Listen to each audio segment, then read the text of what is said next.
3เนาะน้ำหนักเป็นเก่าแต่ว่าเปลี่ยนเป็นมุมแทน90องศาเนาะคำว่าเทนใส่สูตรเลยเนาะ n เท่ากับ360ส่วนอัลฟาลบ1 n จะเท่ากับ360ส่วนให้90ลบ1เนาะแล้วจะเกิดมี3รูปเนาะ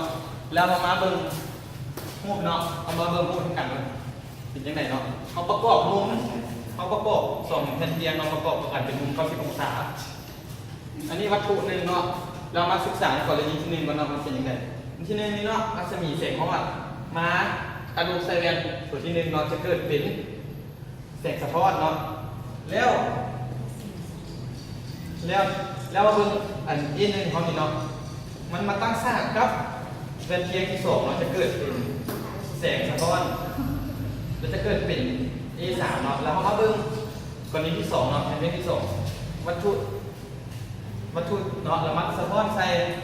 แผ่นเตียง E2 เราจะเกิดเป็น A2 แล้ว